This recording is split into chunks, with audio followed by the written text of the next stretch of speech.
Hi hello అండి, అందరికీ నమస్తే. Welcome back to my channel Mounama Manasi entertainments. అయితే ఈరోజు నేను ఈ డబ్బులన్నీ ముందు పెట్టుకొని ఏం చేస్తున్నాను అనుకుంటున్నారు కదా అండి. నేను ఈ డబ్బులన్నీ కూడా ఒక 6 years నుంచి యాడ్ చేసిన డబ్బులన్నీ ఇవన్నీ అంటే ఫ్యూచర్ ప్లానింగ్ అనమాట.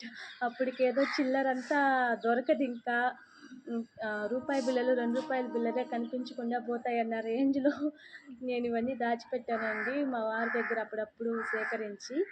అయితే నేను అనుకున్నాను, మా బాబు స్కూల్కి వెళ్ళేటప్పటికి అట్లీస్ట్ పెన్సిల్స్కి ఎరేజర్స్కి లేవు, మా దగ్గర డబ్బులు లేవురా, అట్లా చిరాకు పడకుండా ఉండాలి. అట్లీస్ట్ ఏదైనా function, republic day, August 15th అలా వచ్చినప్పుడైనా సరే మనీకి ఇబ్బంది ఉండకూడదు, చిల్లర ఎత్తుక్కోకూడదు, ఎప్పుడైనా స్నాక్స్కి వాటికి కావాలంటే ఇవ్వాలన్న ఉద్దేశంతో ఈ డబ్బులు దాచిపెట్టానండి.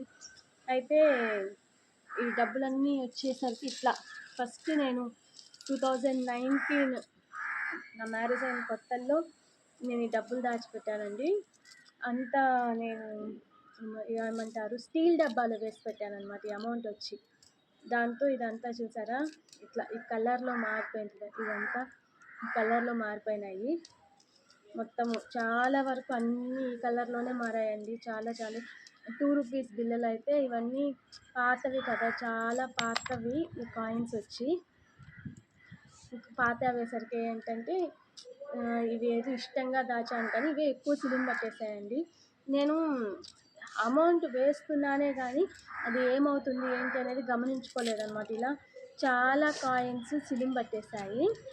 ఆ తర్వాత మా బాబు స్కూల్కి వెళ్ళడం స్టార్ట్ చేసిన తర్వాత, అంటే ఇంచుమించు నేను ఈ డబ్బులు దాచిపెట్టిన ఒక 4 years తర్వాత అనుకోండి, అప్పుడు చూస్తే ఇవన్నీ సిలుం పట్టున్నాయి. సిలుం పట్టితే నేను అప్పుడు అర్థమైంది స్టీల్ డబ్బులో వేయకూడదు అని చెప్పి. అది కూడా ఎందుకు చూసాము అంటే కనుక సిటీ బ్యాంక్ గిఫ్ట్ ఇచ్చారండి మా బాబు స్కూల్లో. ఎవరో ఒక అబ్బాయి ఫస్ట్ బర్త్డేకి స్కూల్కి జేతన్ బర్త్డే అంట. అయితే ఎల్కేజీలో అప్పుడు తీస్తే ఈ కాయిన్స్ అన్నీ ఇలా అయిపోయినాయి అని చెప్పి, ఆ తర్వాత నేను కిటీ బ్యాంక్ తినానా ఇట్లా ఈ కిటీ బ్యాంక్లో తర్వాత ఈ కిటీ బ్యాంక్లో వేయడం స్టార్ట్ చేశాను. అయినా సరే ఎక్కువ కాయిన్స్ అండి ఇట్లా సిలువ వచ్చేస్తూ ఉన్నాయి. మా వారు చెప్పారు, అమౌంట్ అంతా ఒక బ్యాంక్లో ఇచ్చేసేయి, నోట్స్గా మార్చుకో అని చెప్పి. ఎప్పుడో వాడు పెద్దయి రిపబ్లిక్కి, August 15th అడుగుతారు ఇట్లా ఫంక్షన్స్కి అని చెప్పి ఇప్పటి నుంచి దాచిపెట్టి ఇలా అయిపోతున్నాయి. కానీ నేనే వినలేదు. అమౌంట్ అంతా చాలా వరకు సిలువ వచ్చేసిందండి. వీటిలో కూడా అంతా చాలా సిలుం పట్టేసింది. సో ఇలా సిలుం పట్టకుండా ఎలా దాచాలి కిటీ బ్యాంక్లో అనేది మీరు ఎవరికైనా తెలుసుంటే చెప్పండి. కిటీ బ్యాంక్ ఇంత పని చేస్తుంది అనుకోలేదండి నిజంగా. సో ఇది కూడా ఒక కిటీ బ్యాంక్.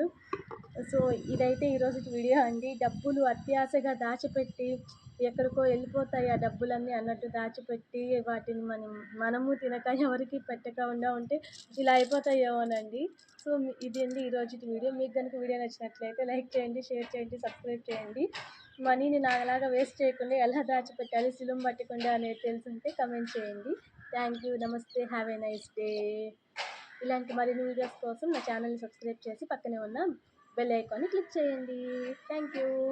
ఆఫ్ చేయనా, ఆఫ్ చేయి, కొంచెం నువ్వు ముందుకెళ్ళ కూరికి ఆఫ్ చేయి.